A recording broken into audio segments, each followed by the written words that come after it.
Let's begin. Welcome everyone. My name is John Smythe. I'm part of the Knights of the Southern Cross, of which Goenbe is an initiative. And I wanted to welcome you all here tonight and then begin with a prayer. In the name of the Father and of the Son and of the Holy Spirit. Amen. Hail Mary, full of grace, the Lord is with thee.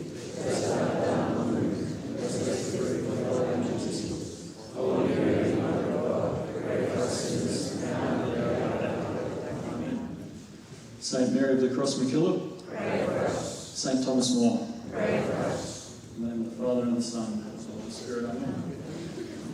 All right, so obviously we're in a different venue to our normal Goenbe venue tonight. We've had to move from the Notting Hill Hotel because of the exceptionally large crowd.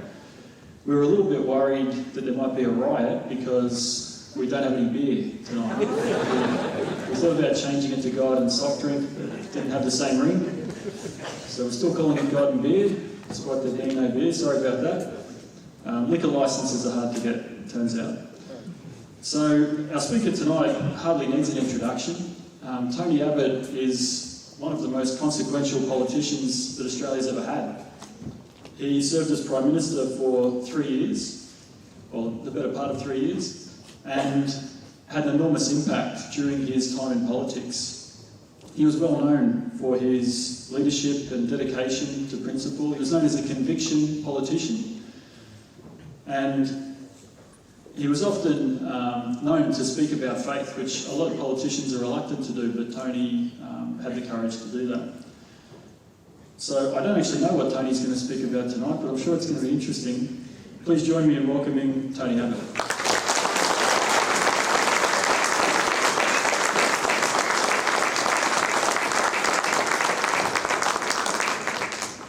Well, John, thank you, and ladies and gentlemen, thank you for being here. And yes, I wasn't too sure what I was going to speak about either. I thought the topic was God and beer, and I thought I was at least half qualified to talk about that topic. Then I was told the topic was God and Caesar, and I thought I'm probably completely unqualified to talk about that topic. As a failed seminarian and as someone who was kicked out of the Prime Ministership by my colleagues and kicked out of my seat by my voters. Nevertheless, I am very pleased to be here, and I am delighted to be able to talk about some of the issues facing our society and what good people might do about it. I've got to say, I always approach gatherings like this with a great degree of humility. Not long before I first went down to Canberra as a staffer for the then leader of the opposition, John Hewson, I was working in the garden one Sunday morning and my wife suddenly came out of the house waving the newspaper at me, and she said, "At last, something good in the paper." And I read it and it said, "Tony Abbott is a cross between Attila the Hun and Vlad the Impaler." And I said, "Darling, what's so good about that?" And she said, "Well, now at least people know what I've got to put up with." She's a formidable woman, my wife. Some years later, there was a cabinet reshuffle, and I was very happy with the result of this reshuffle, so I charged home, and there was my wife standing at the top of the stairs waiting to receive me. And I rushed up to meet her and I said, "Darling, I have just been appointed leader of the house." She said, "Not in this house, you are."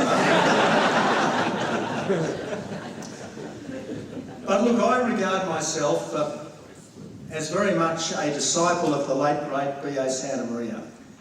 And as any of you who have read his memoirs would know, towards the end of his book, he says of his work and the work of the National Civic Council, he says, "In all this, we were but minnows, swimming in giant and stormy seas."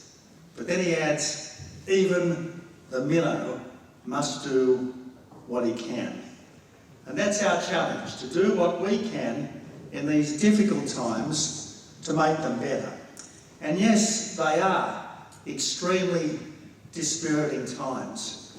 I like to think that we might be getting to peak insanity, but certainly there is a huge dollop of insanity about so much in our public life and in the way our society works these days. There's the climate cult. There was the recent virus hysteria. There's the gender fluidity push. There's the magic pudding economics. And perhaps worst of all, there's this sense of cultural self-loathing, notwithstanding the fact that our society is as free and as fair and as prosperous as any on earth, notwithstanding the fact that our society is as colourblind and as least racist as it's possible to be. I must say, I think to myself, who would have thought that today, in the 21st century, we would want to rely on Mother Nature to provide all our power needs?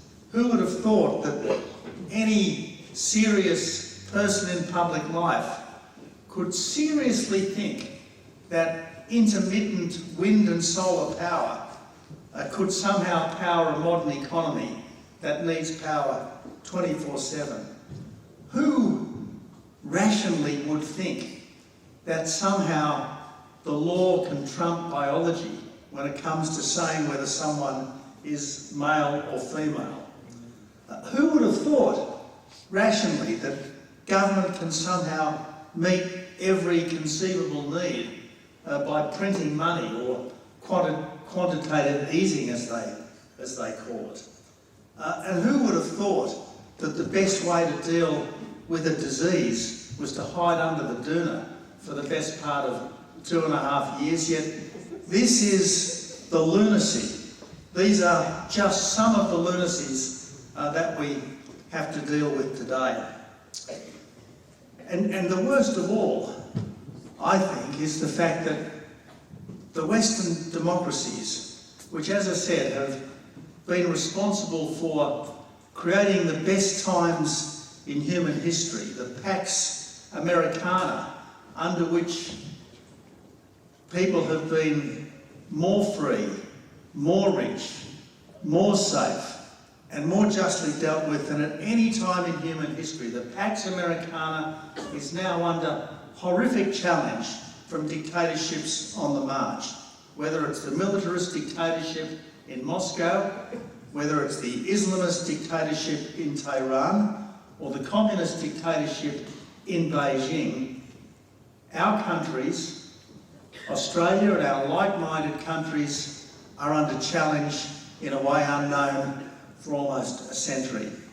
So our job is to do everything we humanly can to put backbone back into our communities and to put backbone back into our polity.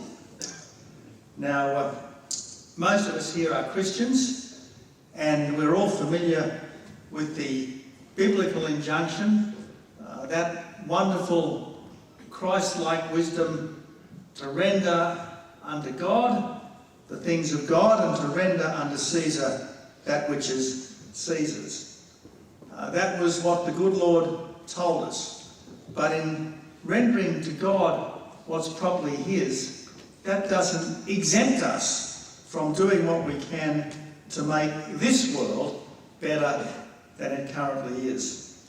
I was lucky enough to be taught by the Jesuits, and the Jesuits said, be a man for others. And being a man for others is not confined to the household, it's not confined to the neighbourhood, it's not confined to your workplace, it's certainly not confined to church. Being a man for others should extend to every field of human endeavour, including our public life.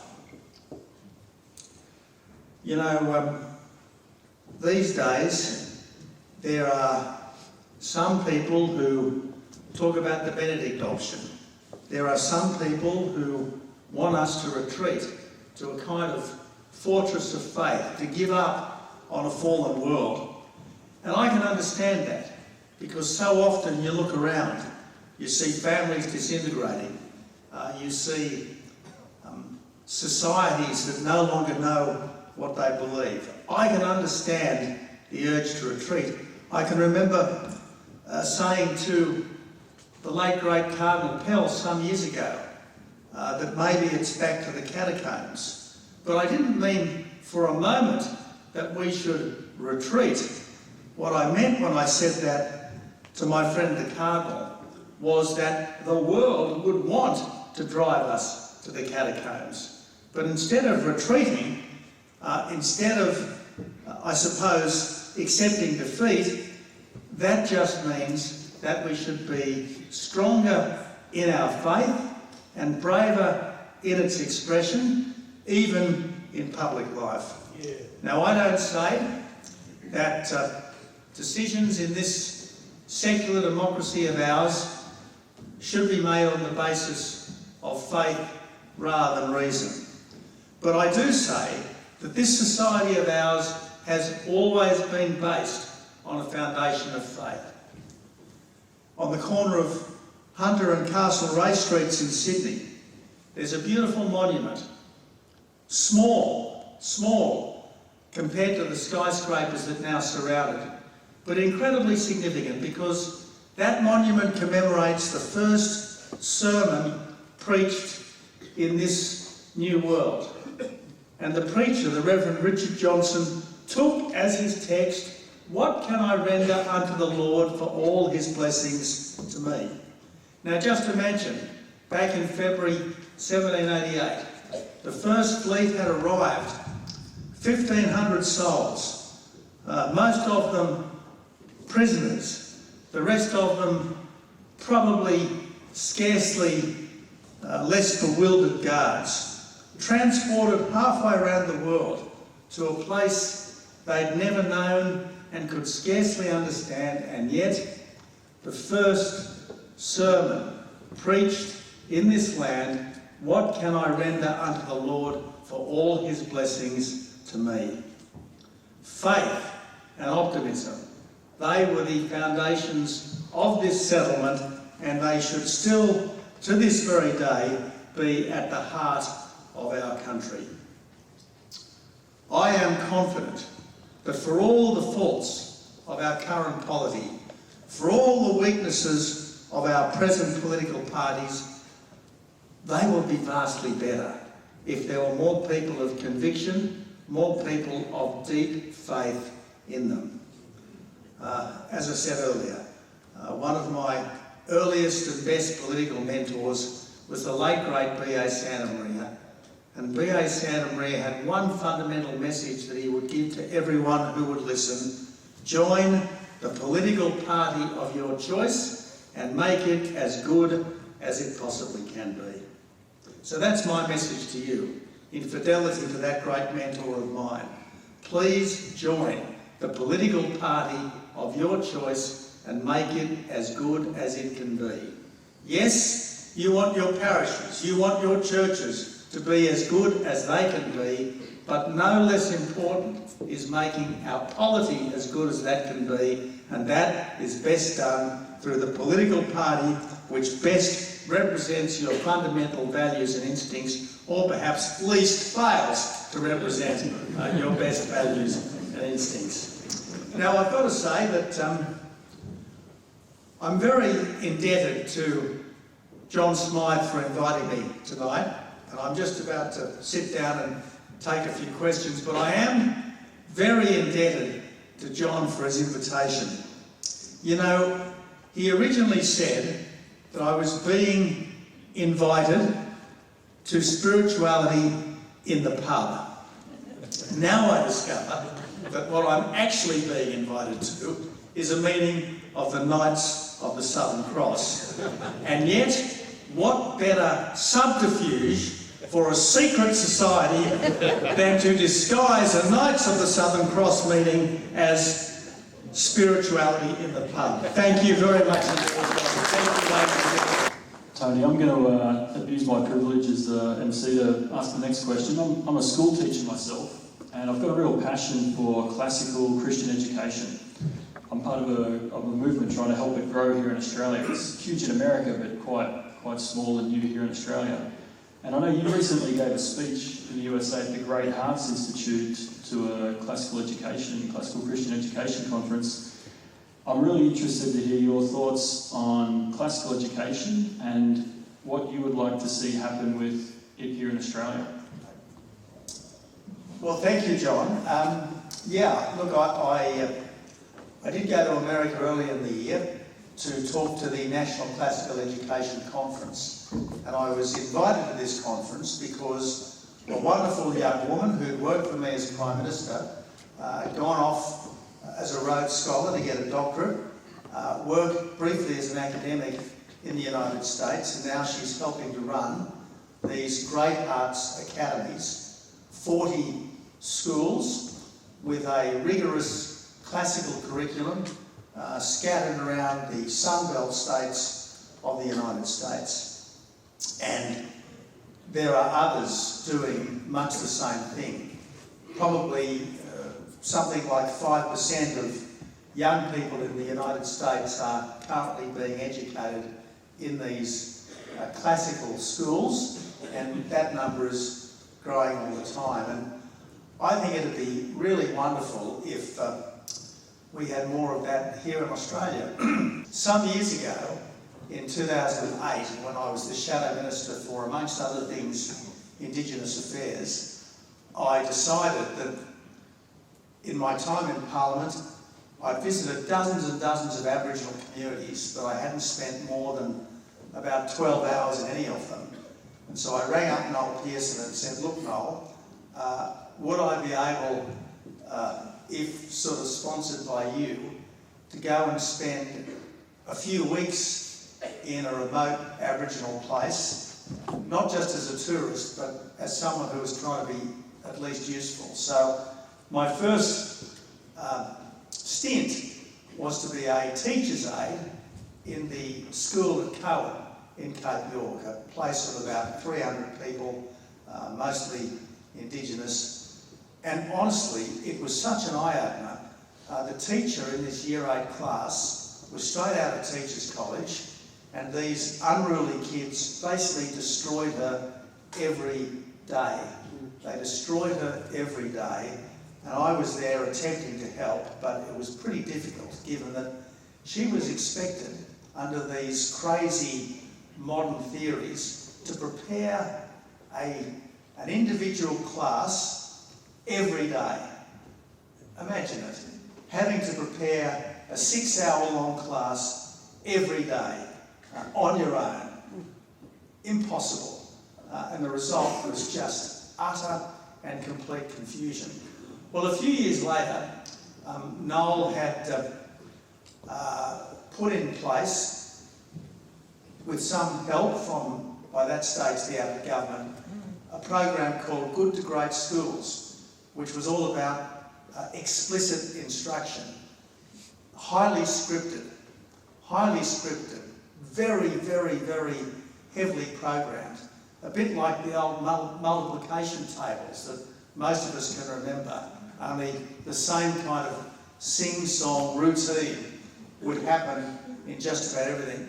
Well, in 2015, that's 7 years after my dreadful experience of classrooms in Cowan, I spent a few hours in classrooms up at the tip of Cape York, completely, utterly transformed. The teachers were following a rigorous and planned script. The kids were advancing incrementally all the time. The satisfaction, palpable satisfaction from the teachers, and the obvious pleasure in the kids. And these were not educationally advantaged kids. These were kids for houses where there probably weren't too many books, if any at all, but the pleasure on the faces of these kids as they could feel themselves mastering something. And probably for some of them, it was the first thing they'd ever been good at, and the first time they'd ever been good at anything in their lives except making up. Well, absolutely wonderful, and I so hope that amongst all the modern lunacies, this idea of the teacher as a guide by your side, this idea that education is not about imparting the best that's been thought and said, it's somehow imagining that innate in every kid is the creativity of Leonardo da Vinci and the wisdom of Newton and Aquinas. It's complete nonsense. It needs to be taught, and that's why we need a much more rigorous classical style curriculum.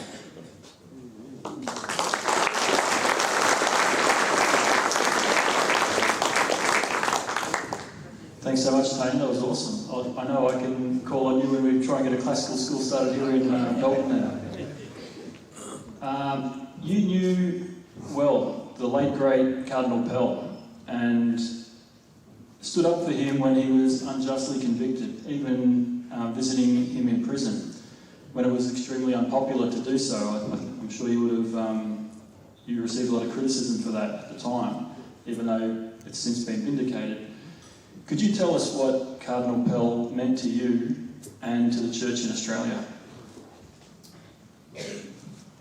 Okay, well, I've been incredibly lucky in that over the years I've had a lot of people wiser and mostly older than I am who have dedicated some of their time and wisdom to helping me to be a better person. Now, the first person, of course, was my dad, sadly no longer with us. But then, when I was a kid at school, a Jesuit called Emmett Costello was almost like a second father to me. Then V.A. Santa Maria, who I've mentioned. I'm not sure that he always felt that proud of me, but I regarded myself as John Howard's political son and heir, and certainly I learned an enormous amount from him. But as time went by, if there was one person who I turned to for counsel and inspiration, it was Cardinal Pell. The great thing about Cardinal Pell was that he was an exemplar of sanctity and wisdom and insight, not just into the affairs of the church, but into the things of this world. And so there was a time in the 2004 election campaign, in the run-up to the 2004 election campaign, when I came into the possession of some very difficult and awkward information. And I thought, I honestly don't know what I should do with this. If I told any of my political colleagues, I would have made it their problem, not mine. And I thought, I need to talk to someone who is very wise and very knowledgeable, but not involved. So naturally enough, after Mass one morning, I went to see the Cardinal in his presbytery at St Mary's Cathedral. He got all the information that I had and then gave me extremely good advice, which I followed and which resolved this particular situation in the best possible way. And that was so typical of the Cardinal.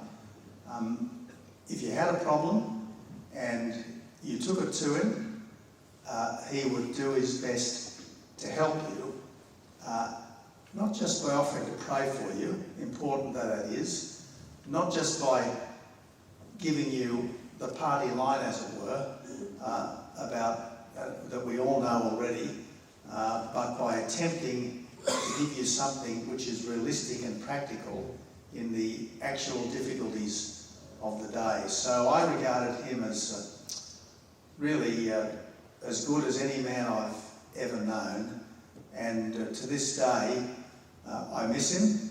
But as with all great people who have become a very important part of your life, they live on in your heart. And in the case of Cardinal Pell, not only is he, we hope and believe, praying for us in a better place, but he's also left behind 3 wonderful works of spiritual wisdom and insight in his prison diaries. I think Cardinal Pell is the greatest churchman Australia has ever produced. I think he is arguably, if not the greatest, one of the very greatest Catholics that Australia has ever produced, and I think it is the duty of all who knew him to try to ensure that he remains just as real to the Australian Catholics of future generations as, for instance, someone like Winston Churchill is to successive generations of people who are interested in democratic politics.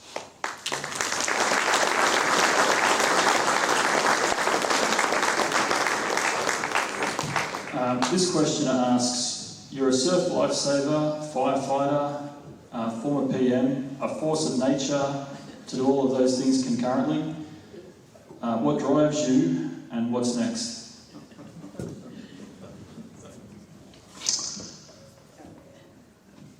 Well, I guess different things drive you at different times to do different things. I became a politician because I'd earlier been a journalist, and eventually I figured that I didn't just want to observe things, I wanted to do things. I didn't just want to be a watcher, I wanted to be a participant, an executive if you like. So that was what I guess took me out of writing for the Australian and into the Parliament. I became a surf lifesaver because I wanted the kids to understand surfcraft, so I took them down to Nippers at Queenscliff when they were young, and it soon became clear that the club expected the parents to do their bronze medallion and then do patrols, and after a few years the kids gave up Nippers, but by that stage I was hooked. Actually gave me an excuse to go to the beach every Sunday morning. So it wasn't all hardship, I can tell you that, John. And as for the fire brigade, well, it was the Friday after the Olympics in 2000. I was door knocking in Killarney Heights. It was a very hot day, unseasonably hot. There was a fire in the valley adjacent to Killarney Heights, and you could watch the fireballs rolling up the hill towards the Wakehurst Parkway. And as soon as I got back to the office, I rang the local fire headquarters and I said, look, I'm your local member, I'd like to be helpful. And they said, well, okay, you might be able to come and make a few sandwiches, but if you're not trained, that's all you can really do. And I thought, well, much as I think making sandwiches is a good thing, I'd rather do a bit more than that. So the next Sunday, a couple of days later, at Nippers, I was with a mate of mine whose kids were a Lady of Good Counsel, and also his kids and mine were at Nippers together. And I said to him, that fire must have come pretty close to you. And he said, look, I was sitting on my veranda on the Friday night drinking beer, and there were all these poor people at the end of the street trying to put the fire out. He said, I feel so guilty, I'm going to join the local brigade. I said, well, let's both of us do it. So we both went up, joined the local brigade. He gave it 10 years, and almost 25 years later, I'm still there. I did actually step down as a deputy captain a few weeks back because just at the moment I'm too busy to get to all the meetings that you're expected to go to, and I'm a bit, I'm not always able to do the, I suppose, continuing courses that you're supposed to do to stay qualified. But as I said to them, as long as I'm physically capable, I certainly intend to stay an active member of the brigade. And there are a couple of guys in the brigade who are fitter than me in their late 70s, so I reckon I've still got another 10 years service in me.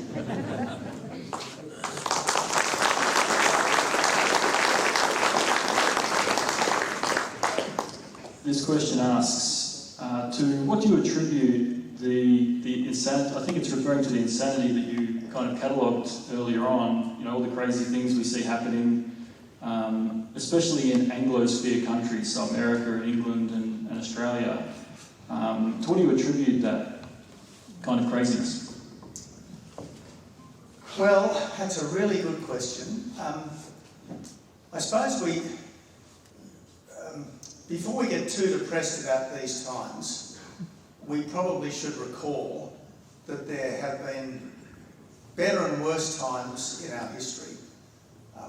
By comparison with what had gone before, the period of the Roman Empire, at least in its best days, was a big improvement. Sure, it was horrific compared to today. I mean, there was slavery, there was the total subordination of women, there was grotesque attitudes of one group for another and so on. But nevertheless, in terms of, I guess, philosophical wisdom, in terms of engineering skill, in terms of the ordinary accompaniments of life, the Romans really took things to a higher level. And then, of course, we had the Dark Ages, where so much of that was lost and life became once more nasty, poor, British, solitary and short. And then we had the beginning of the Middle Ages, the Renaissance, the Reformation, the Enlightenment, and people in 1900 thought that their world, certainly European people in 1900, thought that their world was one of unparalleled prosperity and wisdom and decency, la belle époque, it was called. And then, of course, the catastrophe of the Great War, in which the best people of a generation were consumed. So look, frustrating and dispiriting though these times are, there have been frustrating and dispiriting times in the past, and our challenge is never to despair. I mean, the point I keep making is that effort does not guarantee success, but lack of effort does guarantee failure. And a majority which stays silent does not long remain a majority, which is why we've got to be prepared to speak up in a good cause, even if it's difficult. We have to. But you asked, John, what do I think the cause is? Well, I think, to use a jargon term, it's kind of multifactorial.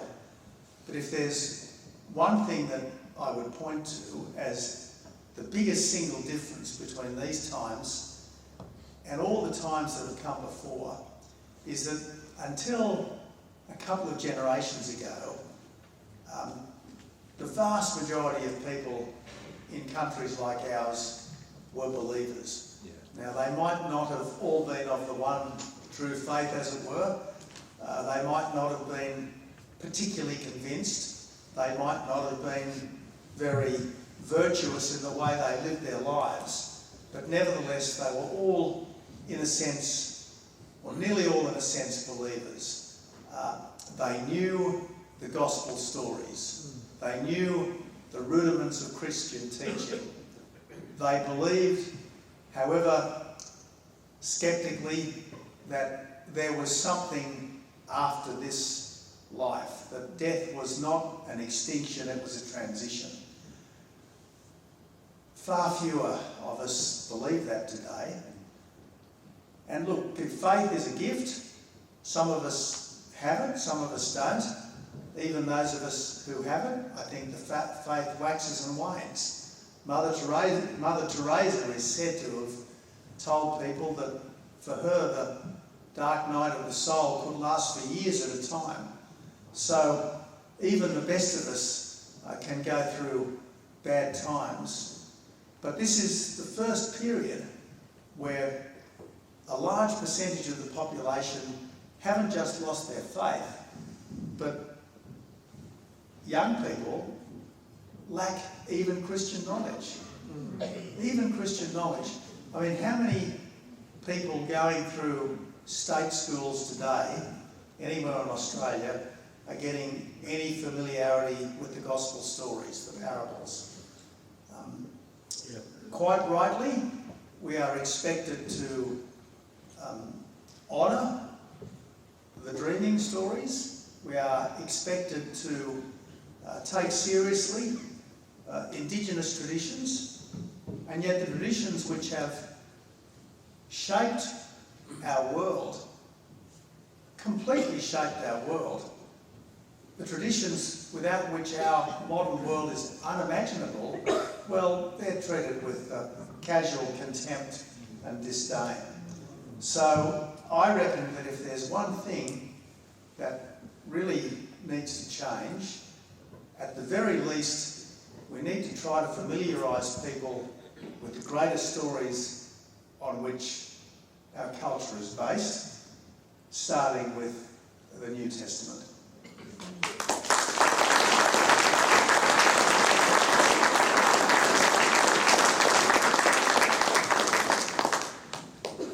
Your answer there reminded me of a great quote by G.K. Chesterton. He said, "Modern man hasn't just lost his way, he's lost his address." During your career, you experienced a lot of hostility from the media. Frequently, they went into a rage anytime you mentioned your faith. Why do you think the media is so hostile to Christianity and the Catholic Church in particular? And do you think being openly Catholic affected your political career much? Well, John, the first point I should make in response to that is that I do not want to hold myself out as some kind of exemplar of virtue. I've always taken my religion seriously. I have usually been a reasonably observant Catholic, but I don't claim to have been anything like a perfect Catholic, and thank God for confession, that's all I can say. And when anyone has ever been tempted to put me on a pedestal, I say, please don't, because pedestals are things that you fall off. No sooner have you been placed on a pedestal than you fall off, normally through your own pride and imperfection. So I just want to make that absolutely crystal clear. Do I think I've suffered for my faith? Absolutely not. Absolutely not. I think I have been wonderfully blessed, absolutely wonderfully blessed. And I'd rather be criticised for something which is good than criticised for something that is bad. So look, I don't regard myself as in any way disadvantaged by the fact that I've been publicly a Catholic. I don't regard myself as disadvantaged at all. And certainly compared to someone like Cardinal Pell, who endured what can only be described as a sort of a living martyrdom, a modern day crucifixion, I've got off incredibly lightly, and I hope no one would regard any slight sling or arrow that they might get on account of being a serious Christian or a serious Catholic as putting them off for a moment, because honestly, it's the best gift anyone can have, and we should cherish it.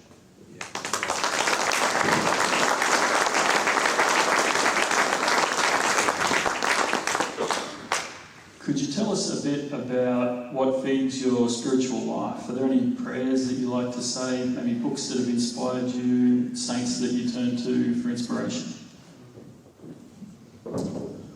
Well, again, I'm trying to remember what B.A. Santa Maria said, but I think he basically said that he might have the mind of a European intellectual, but he had the heart and soul of an Italian peasant. And look, I don't claim to have any sophistication in this area. When I was about 15 in year 10 at school, Emmett Costello said to the class, look, kids, it's Lent. I'm not going to tell you to do something like give up chocolates or lollies for Lent. I'm going to ask you to do something positive.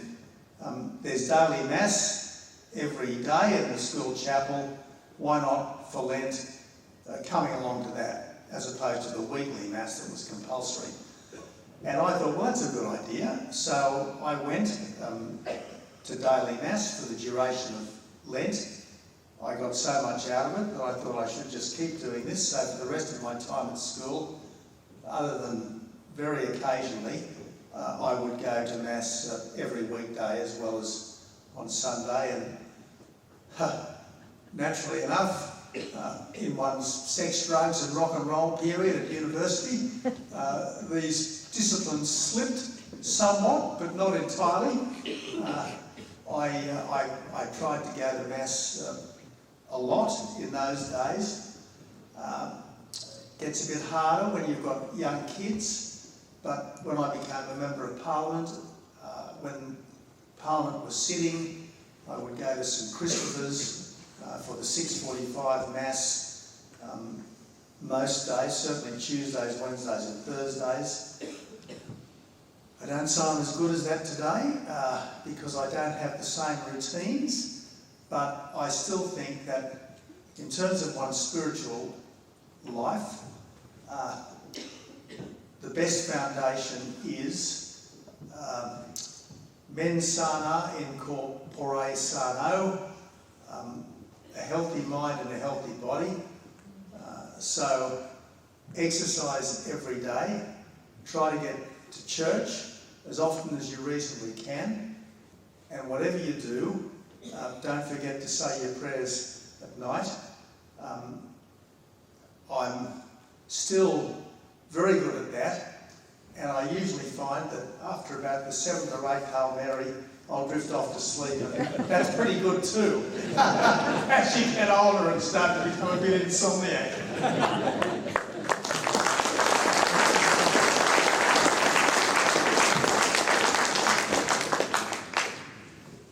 If you were still in Parliament today, what would you be trying to do to protect the faith? I think there's a sort of big legislation bandied about to protect religious freedom over the last few years.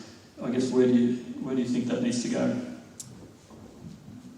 Well, John, the problem today is not bad laws. The problem is a bad culture and too many people in positions of authority and influence who don't have good attitudes to things like the Christian religion. So I'm not really in favour of trying to change the law, because the law will be interpreted by judges and by officials, and if you've got substandard people, you'll get substandard results regardless of the law. And I suspect that any change that is supposed to protect religious freedom will end up protecting all sorts of I don't think they'll end up protecting what we would regard as good mainstream religion. I think they'll end up being used to protect eccentric things rather than the things that we really value. So, look, what I think is needed is just more people for whom good values mean something, more people of human decency and strong character and reasonable convictions. That's what we need. I don't think changing the law is our answer. I don't think new sets of rules are an answer. I don't even think that hitting people over the head with one's faith is the answer. I think it's just living a good life, and wherever you have to, standing up for the things that matter. That's the important thing going forward.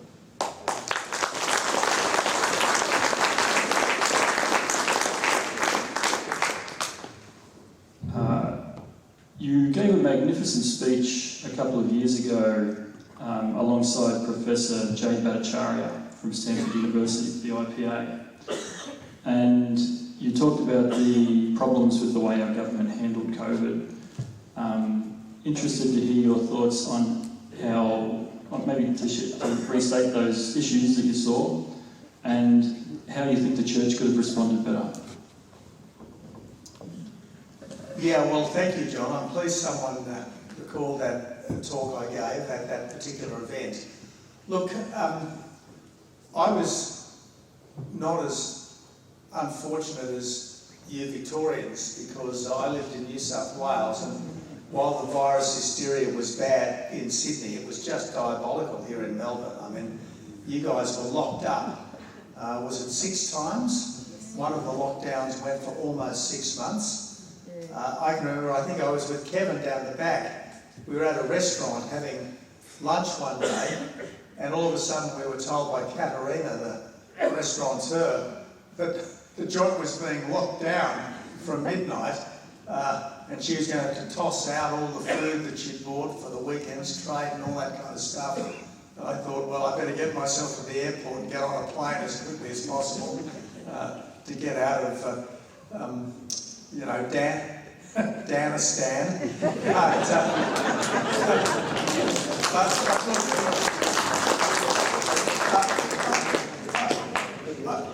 I can understand the pandemic was a time most of us would prefer to forget, because if you're a young person, you had 2 years of your life stolen from you when schools were closed, universities were closed. If you were a worker, you often had your job taken away from you. If you ran a business, often it was shut down. The idea that we should stop living for fear of dying is so wrong. It's so wrong. We should live each day to the full, knowing that all of us will die eventually. And the important thing is not to artificially prolong life. The important thing is to fill each day with as much worthwhile activity and good things as we can. And the most dispiriting thing about that whole time was this idea that we somehow did well by doing nothing. We somehow served our country by hiding under the doona. I just think that's so wrong. It's been really bad for our work ethic, and I think it's been really bad for our sense of having a go. I mean, if there's one thing that Australians should revel in, it's having a go. And frankly, people can only get a fair go if at least some of them are prepared to have a go. And yet we were told not to do any of that for the best part of 2.5 years, and I just think that was so wrong and so corrosive. And I just wish and hope that at some point we might have a serious look at exactly what we did, to learn the right lessons from it, not in a sense of blame and punishment, but in a sense of resolve never to make the same mistakes again, never ever to make the same mistakes again. When I was the health minister in the Howard government, I spent a lot of time thinking about pandemics, because back then, you might remember, there were periodic cases of bird flu, particularly in East Asia and Southeast Asia. And bird flu had a 30% plus case fatality rate, but it never became a pandemic variant. That's to say, a virus that readily transmitted from human to human. You basically had to live with poultry to get it, be a kind of a small farmer to get it. Nevertheless, I was very much aware of the fact that a pandemic could break out at any time, so we did a lot of work figuring out what we needed to do by way of stockpiling medicines, ventilator beds, knock down kind of fever hospitals and so on that could be built at short notice, what we should do about quarantine and so on.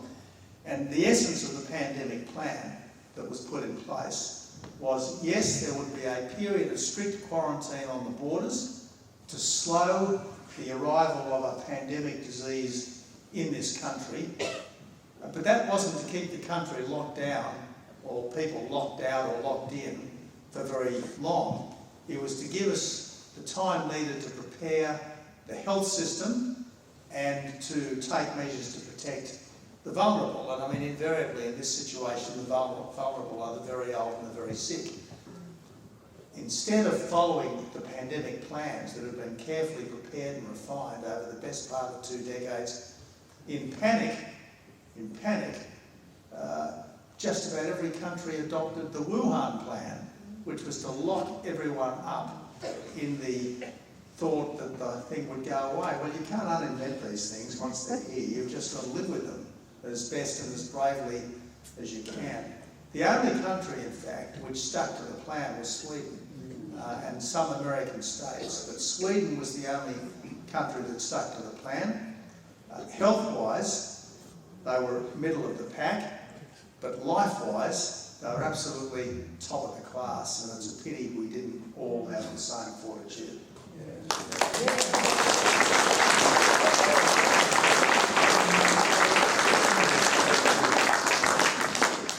All right, we're out of time now, so if everyone could join me in thanking Tony for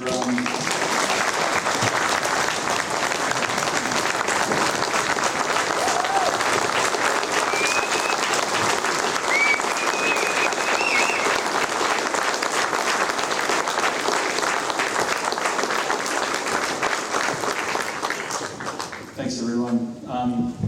We've got some donation buckets that are going to come around. Now, Goenbe is a free event, and there's no compulsion to give, but we'd be very grateful if anyone is able to contribute to the costs of organising this event. It isn't cheap, and we'd be very grateful if, when the buckets come around, you can make a donation. I've got Paul Mitchell, who's the state president of the Knights of the Southern Cross, here to present some gifts to Tony. But Tony, I just want to say thank you for your service to our country. You've done a lot to make our country a better place, and I and I'm sure everyone else here is very grateful for that. Thank you.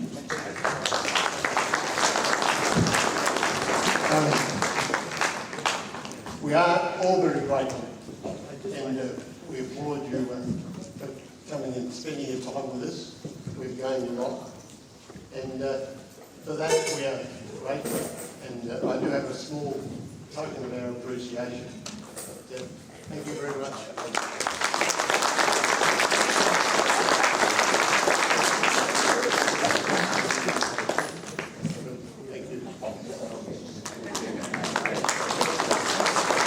Thank you. Thanks, Paul. Okay, we've got just one or two quick announcements to make. Andrew Vaccaro, the branch president of the Dandenong North branch of the Knights of the Southern Cross, is going to come up and tell you about a couple of upcoming events. But I just want to say, as my last thing, the Knights of the Southern Cross is a great organisation. It's a great group of men, and if you're a Catholic man, we'd love you to join us, join the fight, and make a difference.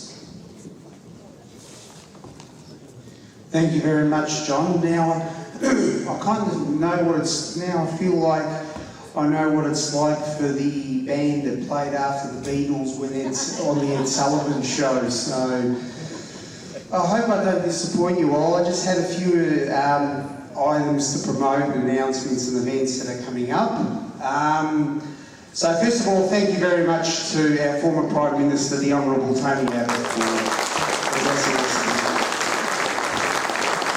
And at relatively short notice as well. Our next item here will be back at the Notting Hill Hotel on Monday the 9th of September, and our guest speaker will be the guest speaker we intended on having this month, but made way for Prime Minister Abbott, is Father Colin Nunes. Father Colin Nunes is a Melkite Catholic priest, and so he'll be speaking on the Eastern Catholic churches. I know that there are a lot of people who don't know much about the Eastern Rite. They are in communion with Rome, and so he'll give an interesting talk on those. One of the big events that the Knights of the Southern Cross holds every year, our flagship event, is the Knights of the Southern Cross Archbishops Dinner for the Priest Support and Education Fund. It will be held this year. It's been held for over 25 years, with the exception of the COVID years, and it goes to raising money for our seminarians studying in Corpus Christi College in Carlton, so the seminarians throughout Victoria, and those studying for chaplaincy for the Australian Defence Force. So this year our dinner will be held on Friday, August the 30th at Mini Valley Racecourse. Our guest speaker will be Adjunct Professor Natasha Michael. Our MC will be Brian Martin. Now there's still places available, there are still tickets available. There are brochures up the front, so if anyone is interested in attending, cost per ticket is $160, or if you can't make it but would like to make a donation, there are some brochures up there where you can make a donation. So there's still a bit of time to get there. It'll be a big event. The Archbishop will be present and many others as well. John spoke about the work that the Knights of the Southern Cross do. If you'd like to be a part of all this, such as being a part of Goenbe, part of the Archbishop's Dinner, part of serving your parishes and the wider Catholic community, we are holding an information night exactly 1 week tonight, so this time next week, and we'll be holding it in that room there. So if anyone is interested in finding out about what the Knights of the Southern Cross do, who we are and how you may be able to help, there are a couple of members at the door there. You can give them your details and we'll get back to you with an invitation. But 7:30 next week, next Monday in the Magellan room there. Now, we couldn't do all this without the support of one of our major sponsors, Goenbe, the Catholic Development Fund. At the moment, the Catholic Development Fund have a special on the on investments. So if you're interested in investing in your money in the CDF, now the CDF helps out a lot and provides funding for many of our parishes and many of our Catholic plans. So at the moment they're offering 5.35% for 3, 6, 9 and 12-month term investments on accounts. So I know there are a few CDF members here in attendance. They'll probably be around the tables there. So if you are interested in talking to them, please go see them. Another initiative that the members of the Knights of the Southern Cross are involved in is 40 Days for Life, being a witness to life in the womb. Each year, the 40 Days for Life Apostolate in Melbourne, under the patronage of Our Lady of Guadalupe, runs a pro-life prayer campaign outside an abortion clinic. The campaign this year is kicked off on World Day Against Abortion, and this year that date is Saturday, 7th of September. The event is to be held at St Philip's Blackburn North School Hall, and there are some flyers available to take about this event as you leave over there. The organisers wanted to let you know that they have some great speakers lined up, including our past assistant parish priest, Father Francis Denton, and this year they all have secured Mark Sutherland, author of the book Exterminating Poverty, which is the story of his grandfather's fight against Marie Stopes in the UK and her eugenics agenda. Perhaps some of you don't realise that eugenics is also a part of the abortion industry's aim, so this is an opportunity to learn more about the truth of why and how abortion came into the guise of helping women. It promises to be an interesting and informative day, plus you can commence with late Mass at St Philip's Catholic Church in the same location at 9 AM. More details are on the poster. Please consider going along to this apostolate as needed more and more in our world today. For the last couple of years, we've been praying outside the exclusion zone near Jollymont Station, which is outside where the abortion clinic is in East Melbourne. This year, we're actually looking to do it in this area here, outside the exclusion zone at the abortion clinic at Hampton Park. So, if you weren't inclined to do it before, but feel you'd like to, Evelyn will be up there. You can speak to her. Now, 2 weeks ago, we had a very joyous celebration here. We celebrated the Diamond Jubilee of our priest in residence here, Father Michael Shadbolt. Please give him a round of applause. He celebrated 60 years of priesthood on July the 25th, and we had a great celebration for him here on July the 28th. Now, this past Saturday, if you missed it, there was an article in the Herald Sun. In fact, it was on the front page of the weekend magazine of the Herald Sun, and it featured a story on Father Shadbolt's role as the exorcist of the Archdiocese of Melbourne. I've got the magazine here, as a matter of fact. So, if anyone hasn't had a chance to read it, I have posted the article from the paper on the Goenbe Facebook page. If you go through, there's also a link to the online article which has some videos. But Father Shadbolt, and it's actually quite detailed on his work in the exorcism ministry. As a matter of fact, it was exactly 1 year ago that we had him as our Goenbe guest speaker, which I had the privilege of interviewing him.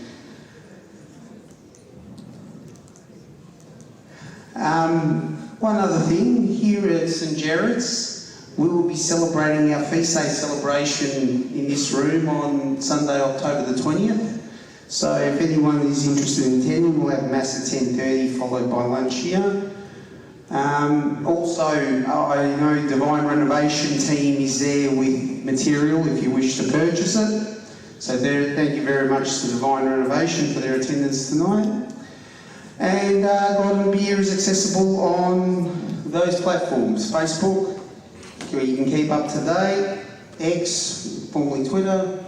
The videos of all the Goenbe, including this, will be up on YouTube within the next week, and you can also listen to Goenbe on the various podcast platforms. So thank you very much for your attendance tonight. I know we've got people from all over Victoria, all over Melbourne actually. I know we have someone from as far away as Geelong, so people have made quite a hike, and we really appreciate you for doing that. This is our largest crowd for Goenbe by a country mile. Give yourselves a round of applause. I think our largest today had been about 150. Today we're nearly 400. So, or about 350 to 400. So thank you very much for attending on this night. And we'll see you soon. See you for the next one.